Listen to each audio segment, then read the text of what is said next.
ask you to remember something that probably lasted less than 3 seconds. Not a birthday, not a vacation, not a life-changing moment, just one smile. Maybe it happened this morning. You were walking into a coffee shop, stepping onto a bus, entering your office, or passing someone in a hallway. A stranger looked at you, smiled for just a second, and somehow your entire mood quietly changed. Isn't that strange? 3 seconds. No long conversation, no motivational speech, just a simple smile. Now here's the question that changed the way I think about speaking English forever. Why does one smile make some conversations feel effortless, while another conversation with no smile feels impossible? Today we're not learning English from a textbook. We're learning it from one of the smallest moments that almost everyone overlooks.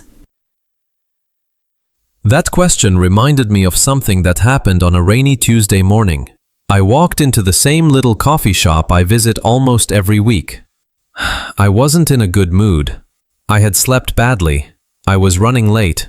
And honestly, I wasn't interested in talking to anyone. I stood in line staring at the menu, even though I already knew exactly what I wanted. Then the barista looked up, smiled naturally, and said, "Good morning. Nice to see you again." Nothing extraordinary. 4 ordinary words. But something unexpected happened. Before my brain had time to overthink, I smiled back and answered, "Good morning. How are you?" The conversation lasted maybe 20 seconds, but it felt completely different from every awkward English conversation I had imagined in my head. I walked away holding my coffee, wondering why those simple words had felt so easy. Have you noticed that our brains don't treat every conversation the same way? Imagine someone walks past you with a serious face, avoids eye contact, and simply asks, "Can I help you?" Suddenly your shoulders tighten a little. You begin checking every word before saying it. But imagine another person asks exactly the same question with a warm smile and relaxed eyes. The words haven't changed. The grammar hasn't changed. The language hasn't changed. The only thing that changed was how safe your brain felt. Sometimes we think confidence comes from knowing more English. But maybe confidence begins much earlier, in the tiny signals that quietly tell our minds, "You're safe here." I didn't really believe that until something funny happened later that same day. I got into an elevator carrying 2 cups of coffee because one was for a colleague. Just before the doors closed, another man rushed in, slightly out of breath. We looked at each other for a second, and without thinking, I smiled. He laughed and said, "Looks like someone really needed coffee today." I looked at the 2 cups in my hands and laughed too.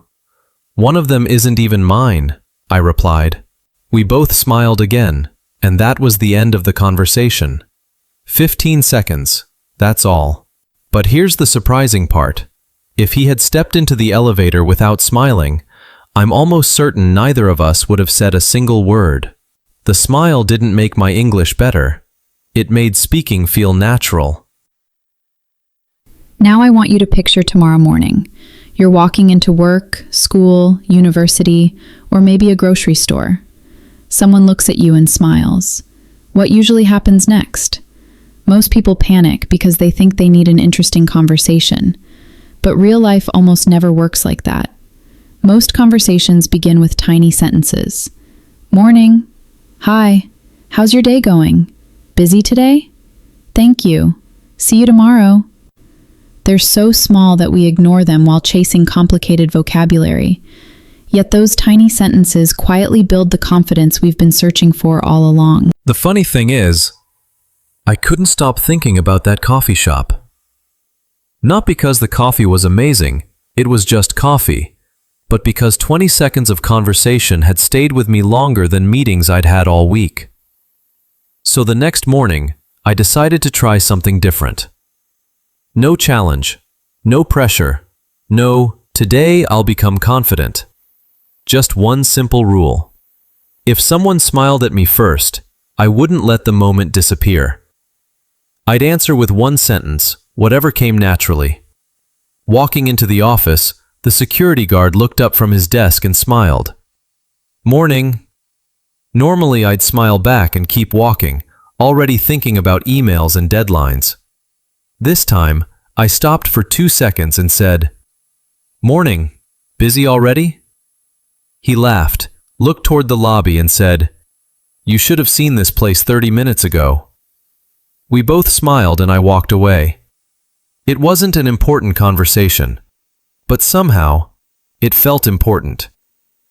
That's the strange thing about confidence.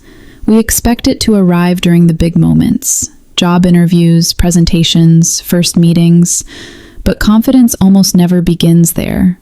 It begins in moments so ordinary that we usually forget them before lunchtime. A smile from a neighbor, a quick thank you to a cashier, a little joke while waiting for the elevator. Tiny conversations quietly teach your brain something powerful. Nothing bad happened. Then your brain stores that memory, and the next conversation feels just a little easier.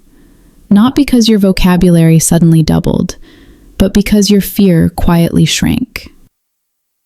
Around lunch, I stopped at a small sandwich shop I'd never visited before. There were only 2 people ahead of me, but I still felt that familiar little voice saying, "Keep your order simple.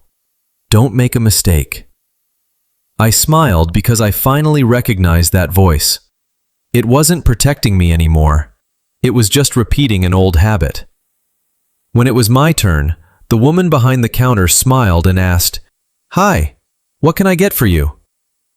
I smiled back and answered, "I'd like a chicken sandwich, please, and a bottle of water." She nodded, repeated the order, handed me the receipt and said, "Perfect." That word stayed with me. Perfect. Not because my English was perfect, but because communication was. She understood me. I understood her. Mission accomplished.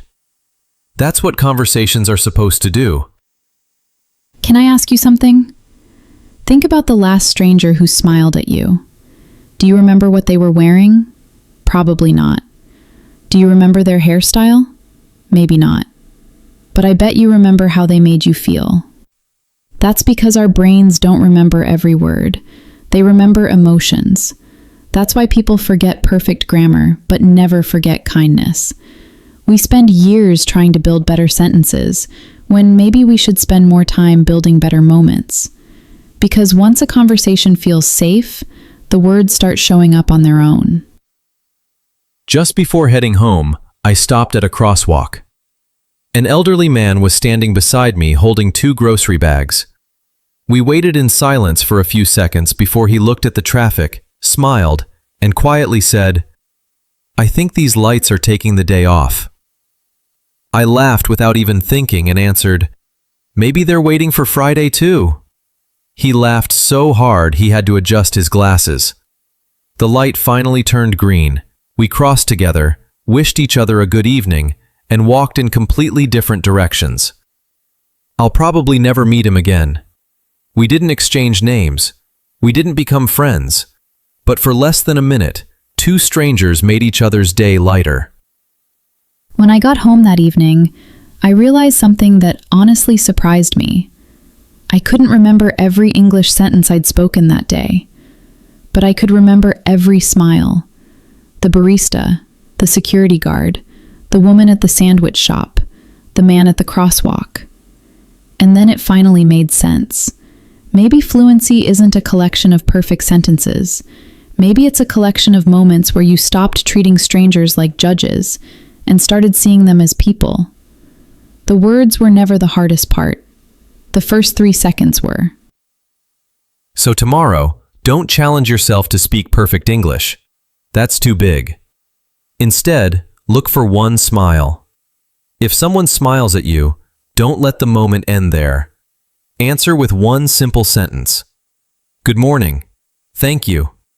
How's your day? It won't change your life in one afternoon, but it might change tomorrow, and then the day after that. One smile becomes one conversation. One conversation becomes one habit. One habit becomes confidence. And one day, you'll suddenly notice something incredible. You stopped practicing English because you're finally living it.